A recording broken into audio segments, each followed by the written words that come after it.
She thinks she could fall in love with him. She goes back to her room with Ralph, the silver daddy.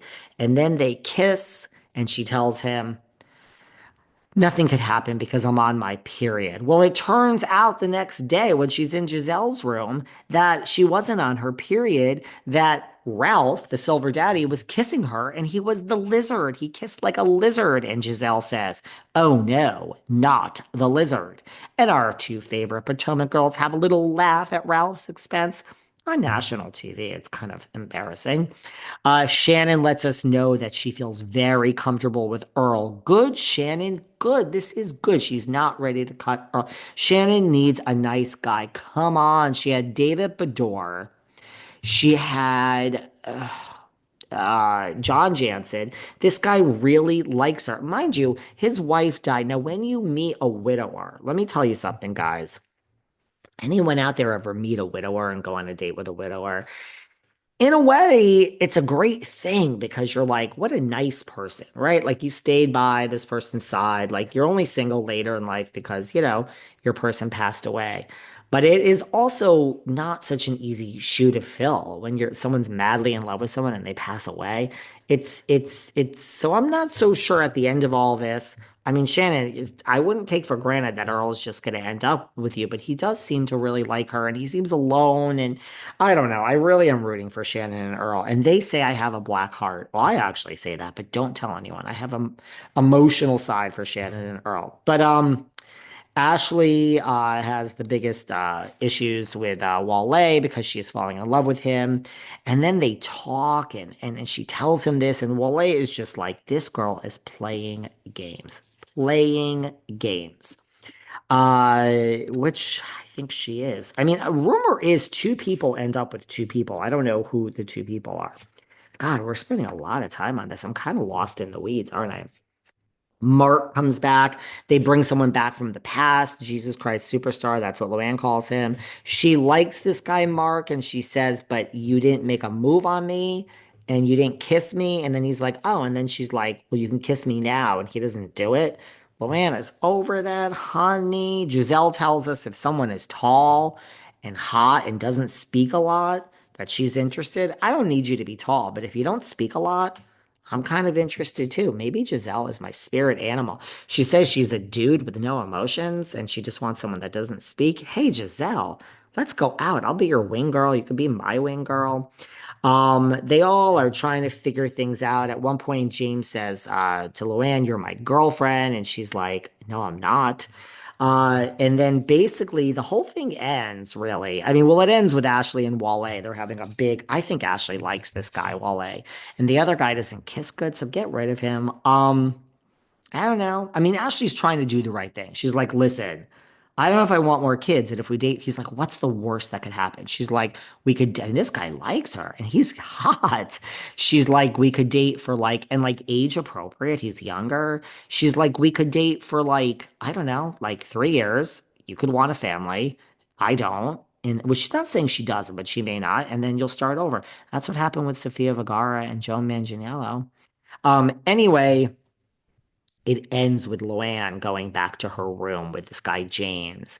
And she said, there are no cameras in here. And then he says, I don't want to be caught with my pants down. And he doesn't mean figuratively, he means literally. And then Luann covers the camera with a blanket. And she's like, good night. You mean to tell me Luann and this guy didn't do it? Luann goes on national TV and has sex with a cute guy. You gotta, I mean, and you want to know why I want her to host? Okay. Well, anyway, guys, moving on. We're not going to spend too much time on it. Let's not get carried away. Let's spend some time on Jersey. Apparently, Jennifer Aydin is contemplating dropping Teresa for Dolo. Now, she's not dropped Teresa yet, but Jennifer Aydin is, so she's contemplating dropping Teresa for Dolo. She hasn't done it yet. She'll still be with Teresa. But my point is the slob kebab. You guys know my friend, the slob kebab from Paramus? Now, that's not very nice. That's not very nice. A lot of you have reacted and you love the name the slob kebab, but that isn't Nice. Is that nice? Somehow the animal across the river, Junior G, the rat that scurries. I guess those are not the nicest names. Messy G, my friend Maj, the Saj, it's her way or the highway. I guess Josefina Gorgasita. You guys know the little guy? I guess none of these names are overly nice. None of them are overly nice. But I don't know, the slob kebab. That hits harder. It's not nice, but apparently Miss Aydin. So this picture last week, the girls, we talked about this earlier in the week. Melissa, Margaret, Cabral, Fuda, and Dolo went to Broadway. They went to see a Broadway show. And are those my trees? I'm getting trees delivered today. They better not be because if so, they're an hour and fucking 20 minutes early. You know, I hate people that are late, but I hate people that are early. Like, I don't know. I'm like a professional, okay? If you're saying you're coming out one time, you better not be here an hour and fucking 20 minutes early while I'm on my fucking Patreon episode. Get out of here. I'm getting new trees for my backyard in Sag Harbor before I fly my ass away tomorrow and go back to LA. Only for 2 weeks. Let's not get too excited. But Aiden was left out of this picture. So was Teresa, but Teresa was in California with Louie. I don't know.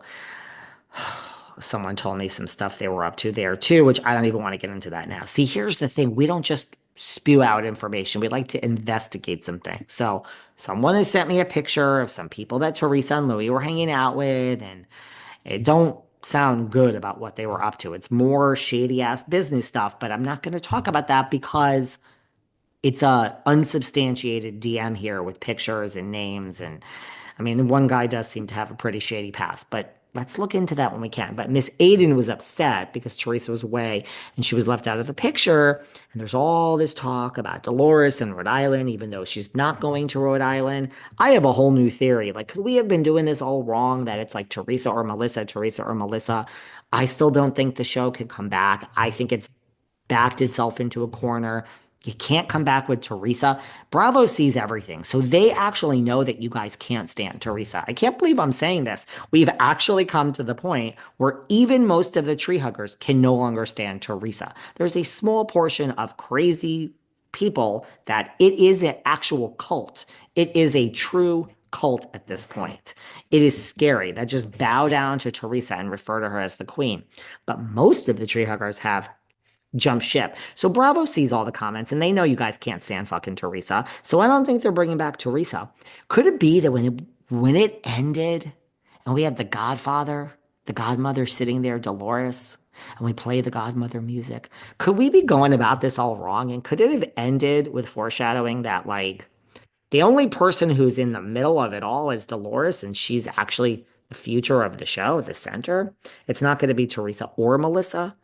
Now, I don't know about that, but couldn't that be something we're not going to choose Teresa or Melissa? We're going to have neither, and we're going to have a new cast with Danielle Cabral and Rachel Fuda and a whole bunch of new people and Dolores Catania. Maybe it will not be Teresa or Melissa, but that's like punishing Melissa for no reason. But anyway, that's something that I've come to and I'm starting to feel it. And then at the same time, I hear Jennifer Aydin is starting to realize maybe Teresa isn't the future of the show. Now, she has a real friendship with Teresa, as far as I can tell. I don't think it's a show friendship. I think they will keep in touch. I think they use each other. But is Jennifer Aydin